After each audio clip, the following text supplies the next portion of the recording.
अब हम लोग देखेंगे ये वेक्टर क्वांटिटी क्या होता है। ये एक फिजिकल क्वांटिटी है। फिजिकल क्वांटिटी मतलब जिसको हम लोग क्या कर सकते हैं, मेजर कर सकते हैं। इतना बात समझ में आ गया। अब देखिए ये जो वेक्टर क्वांटिटी है इसके पास क्या होता है, मैग्नीट्यूड।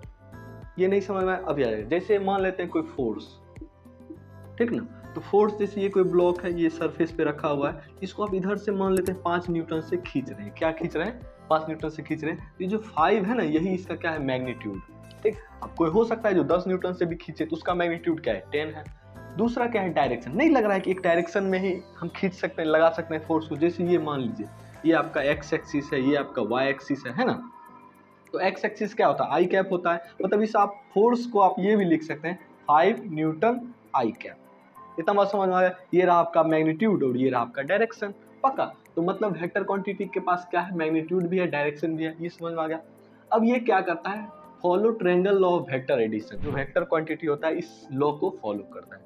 ठीक, ये आप अच्छे से देख सकते हैं। ठीक, ट्रायंगल लॉ मतलब ऐसे समझ लीजिए कि कोई वेक्टर ऐसे है, ए वेक्टर ऐसे है, ठीक, इस पे कोई अगर बी वेक्टर ऐसे हम ऐड कर दिए ना, तो यहाँ से यहाँ इसका एक क्या होता है, रिजल्टेंट वेक्टर होता है, जो ए वेक्टर और बी वेक्टर का एडिशन होता है। मतलब R vector is equal to A vector plus B vector होता है। इसी को हम लोग ट्रायंगल लॉ कहते हैं। ऐसे मैं डिटेल से बता चुका हूँ।